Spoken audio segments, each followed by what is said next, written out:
নমস্কাৰ, মই দীপাংকৰে আপোনালোক সকলোকে নতুন বছৰৰ বহুত বহুত শুভেচ্ছা জ্ঞাপন কৰিছোঁ। 2024 চনটো মই ভাবোঁ আপোনাৰ সকলোৰে ভালে কুশলে গ'ল আৰু 2025 চন সকলোৰে ভালে কুশলে যাওক, সেইটোৱে আশা কৰিছোঁ। ভগৱানৰ মা কামাখ্যা মাৰ ওচৰত প্ৰাৰ্থনা জ্ঞাপন কৰিছোঁ। 2024 চনত বহুত কথা শিকালে আৰু 2025 চনটোৱে আৰু কেনেকৈ নিজকে আগবাঢ়ি লৈ যাব পাৰোঁ ময়ো চিন্তা চৰ্চা কৰি আছোঁ। মই ভাবোঁ আপুনিও আশা কৰিছে যাতে সকলোৰে 25 চনটো ভালে কুশলে যায়। মই কেইটামান কথা শ্বেয়াৰ কৰিব বিচাৰিছোঁ আজি।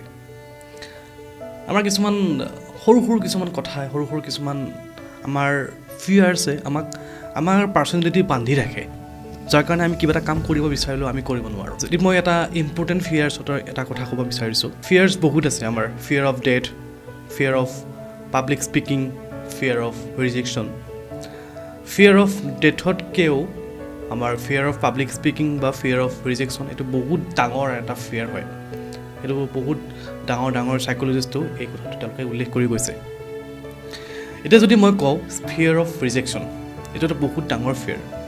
আমাৰ এটা এনেকুৱা এটা ফিয়াৰ হয় এইটো, যিটো ফিয়াৰে আমাৰ পাৰ্চনেলিটি, আমাৰ সত্তাক বান্ধি ৰাখে, আমাক গ্ৰ' হ'ব নিদিয়ে। মেণ্টেলি হওক ফিজিকেলি হওক আমাক গ্ৰ' হ'ব নিদিয়ে। কিয় হয় মই এটা উদাহৰণ দিব বিচাৰিছোঁ। যদি মই পাৰ্চনেল এক্সপিৰিয়েঞ্চৰ বিষয়ে মই যদি শ্বেয়াৰ কৰোঁ, মই দুটা কথা মই ক'ব বিচাৰিছোঁ। এসময়ত মই বহুত মানুহৰ পৰা ইনচাল্ট খাইছিলোঁ, ইনচাল্ট কমেণ্ট হওক, ৰিজেকশ্যন হওক, ফেচ কৰিছিলোঁ বহুতখিনি। কিন্তু মই কেতিয়াও হাৰ মানা নাছিলোঁ। ৰিজেকশ্যন হৈছে, মোক কোনোবাই কাৰোবাৰ ওচৰত যদি মই কিবা এটা বস্তু ক'ব গৈছিলোঁ, হয়তো হাঁহিছিলে, হয়তো কৈছিলে তই নোৱাৰিবি, তোৰ দ্বাৰা নহ'ব, কিন্তু মই হাৰ মানা নাছিলোঁ। কাৰণ কিয়? মোৰ নিজৰ ওপৰত বিশ্বাস আছিলে যে, কাৰণ কিয় আপুনি কিমান দূৰ আগুৱাব পাৰে, আপুনি কিমানখিনি আগুৱাই যাব পাৰে, সেইখিনি আনে ডিফাইন কৰিব নোৱাৰে। আপুনি কিমানখিনি আগুৱাব পাৰিব সেইখিনি আপুনিহে ডিফাইন কৰিব পাৰিব, সেইখিনি আপুনিহে ডিচিশ্যন ল'ব পাৰিব। আজি আপুনি যদি হিমালয় শিখৰত উঠিব খুজিছে, এভাৰেষ্ট শৃংগ বগাব খুজিছে, আপুনি যদি সেই কথাটো যদি 4জনক কয়, হয়তো আপোনাক হাঁহিব পাৰে। কিন্তু আপুনি যদি বিশ্বাস ৰাখি যদি আপুনি আগুৱাব পাৰে, হয়তো আপুনি সেই কামটো কৰি দেখুৱাই দিব পাৰে এদিন নহয় এদিন। কিন্তু লাগিব নিজৰ ওপৰত বিশ্বাস। আৰু এই ৰিজেকশ্যন, ফিয়াৰ অফ ৰিজেকশ্যন আমাৰ কেতিয়া আহে? যেতিয়া আমি আমাৰ নিজৰ ইচ্ছা কথাখিনি বা আমাৰ নিজৰ সপোনটো যেতিয়া আমি আনৰ আগত শ্বেয়াৰ কৰিম, তেতিয়া যেতিয়া আনে আমাক হাঁহিব, আমাৰ দ্বাৰা নহয় বুলি ক'ব, তেতিয়া সেই আনৰ কথাখিনি আমাৰ মাইণ্ডত দকৈ বিশ্বাসত লওঁ। নিজৰ যিটো আত্মবিশ্বাস সেইটো নোহোৱা কৰি আনৰ নিগেটিভিটিখিনি আমাৰ মনৰ মাজত সোমাই লওঁ আৰু সেইখিনি বিশ্বাস কৰি লওঁ।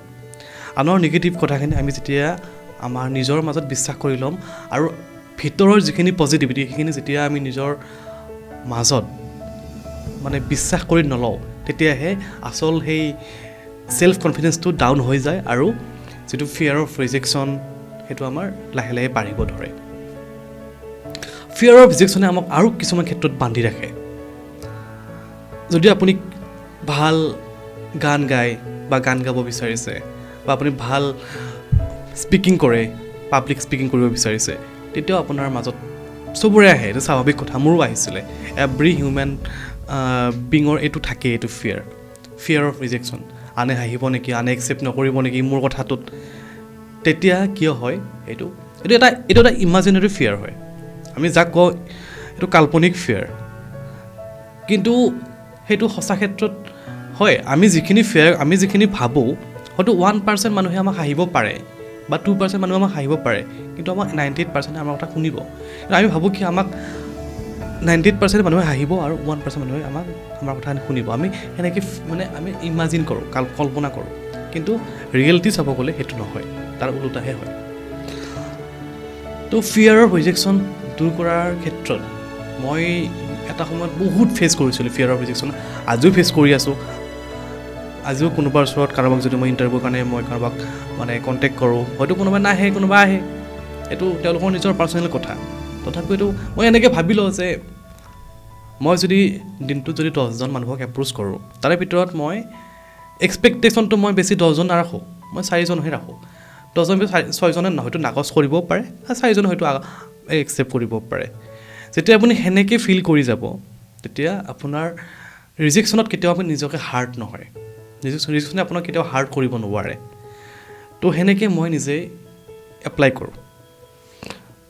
আপুনি ভাবক যে আপুনি প্ৰতিদিনে যদি 10জন অচিনাকি মানুহক এপ্ৰ'চ কৰে, অচিনাকি মানুহৰ লগত কথা পাতিব বিচাৰে, 10জন নালাগে, প্ৰথম ষ্টাৰ্টিং যদি 5জনৰ লগতো কথা পাতিব বিচাৰে, তাতে হয়তো আপোনাক 3জনে আপোনাক হয়তো টাইম নিদিব পাৰে, আপোনাক বা সময় নাই বুলি ক'ব পাৰে, বা আপোনাক ৰেছপন্স নকৰিবও পাৰে। আপুনি 2জনৰ লগত কথা পাতক। লাহে লাহে লাহে লাহে আপোনাৰ সেই যিটো ফিয়াৰ অফ ৰিজেকশ্যন লাহে লাহে কমিব ধৰিব, লাহে লাহে আপোনাৰ নিজৰ ওপৰত কনফিডেঞ্চ বাঢ়িব ধৰিব। তো ফিয়াৰ অফ ৰিজেকশ্যনে আমাক কেতিয়াও বান্ধি ৰাখিব নোৱাৰে, যদিহে আমি ফিয়াৰ অফ ৰিজেকশ্যন আমি নাইকিয়া কৰিব পাৰোঁ মনৰ মাজৰ পৰা।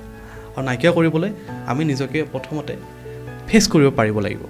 আমি যিমানে ফেচ কৰিম, আমি যিমানে ৰিজেকশ্যনৰ লগত ফেচ কৰিম, সিমানে আমাৰ মনৰ পৰা ফিয়াৰ অফ ৰিজেকশ্যন নাইকিয়া হ'বলৈ ধৰিব, আৰু সিমানে আমাৰ মাজত কনফিডেঞ্চ, যিটো ছেল্ফ কনফিডেঞ্চ বাঢ়িব ধৰিব। মই ভাবোঁ ফিয়াৰ অফ ৰিজেকশ্যন বুলি কোনো একো নাই, আমাৰ মনৰ এটা কাল্পনিক ভয়, যি ভয়ে আমাক কোঙা কৰি ৰাখে, যি ভয়ে আমাক বান্ধি ৰাখে। আমাৰ পাৰ্চনেলিটি ডেভেলপমেণ্টৰ ক্ষেত্ৰতে হওক, আমি আগুৱাই যোৱাৰ ক্ষেত্ৰতে হওক, বিভিন্ন ক্ষেত্ৰত আমাক বান্ধি ৰাখে। আৰু মই ভাবোঁ নিউ ইয়েৰত, এই 2025 চনৰ পৰা আপুনি যি কৰিব বিচাৰিছে তাকে কৰক, কিন্তু আপুনি এইটো মনত ৰাখিব, যদি আপুনি 10টা কাম কৰিব বিচাৰিছে এদিনত, বা এদিনত 5টা কাম কৰিব বিচাৰিছে, বা এদিনত 5জন মানুহক আপুনি এপ্ৰ'চ কৰিছে, আপুনি ভাবিব লাগিব যে 3জন বা 4জন মানুহে আপোনাক হয়তো ৰিজেকশ্যন কৰিব পাৰে। সেইটো একচেপ্ট কৰিব লাগিব। প্ৰথম কথা, আপুনি সেই ৰিজেকশ্যনটো, আনৰ নিগেটিভিটিখিনি, আনৰ ৰিজেকশ্যনখিনি আপুনি যিমানে একচেপ্ট কৰিব পাৰিব, তেতিয়া আপোনাৰ মাইণ্ডত বা আপোনাৰ মনলৈ একো ক্ষতি কৰিব নোৱাৰে। আনৰ নিগেটিভ কথাই হওক বা আনৰ ৰিজেকশ্যনে আপোনাক কেতিয়াও ক্ষতি কৰিব নোৱাৰে। কাৰণ কিয়, আপোনাৰ মাজত সেই কনফিডেঞ্চটো অলৰেডি আছে। যেতিয়া আপোনাৰ মাজত আত্মবিশ্বাসটো থাকিব, বেলেগৰ নিগেটিভিটিয়ে আপোনাৰ মনৰ মাজত কেতিয়াও ক্ষতি কৰিব নোৱাৰে। তো এইখিনিয়ে আছিলে ফিয়াৰ অফ ৰিজেকশ্যনৰ বিষয়ত মোৰ নিজৰ এক্সপিৰিয়েঞ্চ। কিমাননো ক'ম, এটা সময়ত বহুতখিনি মই ফেচ কৰিছিলোঁ, আজিও ফেচ কৰোঁ। তো এইটো এটা পাৰ্ট অফ লাইফ। আনৰ ইনচাল্ট, আনৰ ফিয়াৰ, আনৰ নিগেটিভ কমেণ্ট, আনৰ ক্ৰিটিচিজিম, এইটো পাৰ্ট অফ লাইফ হয়। আমাক লাগিবই আগুৱাই যাবৰ কাৰণে। আৰু ফিয়াৰ অফ আনৰ ইনচাল্ট কমেণ্ট নাহিলে, বা আনৰ সমালোচনা নাহিলে, নিগেটিভিটি সমালোচনা নাহিলে, আমি কেতিয়াও আগবাঢ়িব নোৱাৰিম। তো মই ভাবোঁ এইখিনি আমাক লাগিবই, আৰু এইটো এটা আগুৱাই যোৱাৰ ক্ষেত্ৰত এইখিনি হৈছে আমাৰ আশীৰ্বাদ, যাৰ কাৰণে আমি আগুৱাব পাৰিম। সেইটো মই তেনেকৈ ভাবিলোঁ। আৰু সকলোকে মই পুনৰবাৰ নতুন বছৰৰ বহুত বহুত শুভেচ্ছা জ্ঞাপন কৰিলোঁ। আগবাঢ়ি যাওক আপোনালোকে, আৰু জীৱনটো সুন্দৰভাৱে সজাওক, আৰু নিজৰ ইচ্ছামতে কাম কৰি যাওক। ধন্যবাদ।